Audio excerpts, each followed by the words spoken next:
आता पुढचा प्रश्न आमचा असा आहे की बऱ्याच वेळेस आम्ही बघतो आसपास पालकांना प्रश्न पडतो की शाळा कोणती निवडावी, असं बऱ्याच पालकांना प्रश्न पडतो. पण बऱ्याच पालकांना प्रश्न पडतही नाही. ही सगळ्यात मोठी शोकांतिका आहे. प्रश्न पडलाय पाहिजे की आपण शाळा कोणती निवडावी. तर याच्याबद्दल आपलं मत काय? माझं असं मत आहे की मी ग्रामीण भागामध्ये गेल्या 23 वर्षापासून 24 वर्षापासून शाळा चालवतोय. आणि मला असं वाटतं की पालकांनी शाळा कशी निवडू यापेक्षा शेजारचा मुलगा जर टायबुटावर जात असेल आणि आपल्या मुलांनी पण ती इच्छा असेल त्याची जायची, तर ती चुकीची भावना आहे. पालकांनी त्या शाळेला व्हिजिट केलं पाहिजे. त्या शाळेचे शिक्षक कोणत्या प्रतीचे आहेत, त्यांची गुणवत्ता काय आहे, ती शाळा खरंच त्या लायबल आहे का. ठीक आहे, फीज तर आपल्याला सगळीकडे द्यायची आहे, फक्त कमी अधिक प्रमाणामध्ये. याचं मी एक उदाहरण असं देईल तुम्हाला. हापूस आंबा जर पाहिजे असेल तर हापूस आंब्याला जास्त पैसे द्यावे लागतील.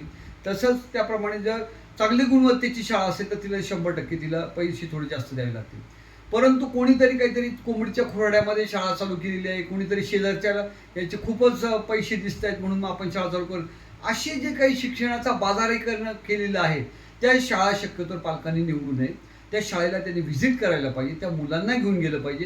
त्यांचे वर्ग कसे आहेत, त्यांचे वर्गांमध्ये काय काय ॲम्युनिटीज दिलेले आहेत, बोर्ड्स चांगले आहेत का, टी व्हीज आहेत का, किंवा मग डिजिटल बोर्ड दिले आहे किंवा प्रोजेक्टर्स आहेत का, त्या माध्यमातून शिकवत आहेत का, त्यांचे शिक्षकांचे काही ट्रेनिंग्स होतात का, त्या शिक्षकांचं क्वालिफिकेशन काय आहे.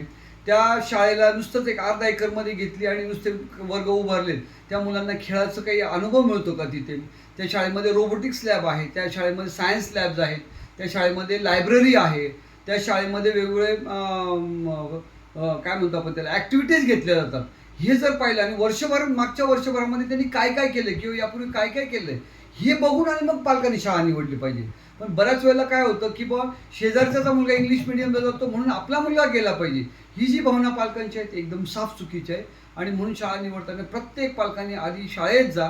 भले 2 पैसे त्यांना जास्त द्यावे लागले तर चालतील, परंतु गुणवत्ता कशी आहे. नाही तर मग आपल्याला नाईलाज असतो, कॉप्या द्याव्या लागतात, पालकांना कॉप्या पुरवायला सेंटरला जावं लागतं. हे जे काही अपप्रकार होतात ते त्याच्यामुळे होतात. तर शाळेची शिस्त कशी आहे, त्या शाळेमध्ये जाण्या येण्याचे प्रकार काय आहेत, बसेसनी जातात, पायी जातात, रिक्षाने जातात.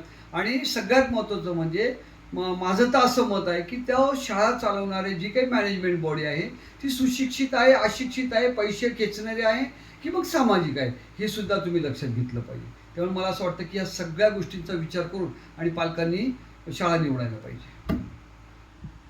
यामध्ये अजून एक सगळ्यात महत्त्वाची गोष्ट, सध्या जे काही मुलींचे प्रकार चाललेले आहेत, मुलींना सिक्युरिटी नाही, त्रास दिला जातो किंवा त्यांचं शारीरिक आणि मानसिक शोषण केलं जातं, याचं सुद्धा तो त्या शाळेंकडे आहेत का, म्हणजे सिक्युरिटीच्या दृष्टीने त्यांच्या उपाययोजना आहेत का, हे सुद्धा पाहिलं पाहिजे. कारण मध्यंतरी मी तुम्हाला एक सांगेल की एका शाळेच्या संस्था चालकाने एका 8वी-9वीच्या मुलीचं शोषण केल्यामुळे 80 लाख रुपये द्यावे लागले. हे जिवंत उदाहरण ताहराबाद परिसरामध्ये आहे. त्याच्यामुळे त्या बाबतीतही पालकांनी काळजी घेतली पाहिजे की आपली मुलगी ही सुरक्षित आहे का आणि आपले मुलं हे सुरक्षित आहे का, याची सुद्धा काळजी घेतली गेली पाहिजे.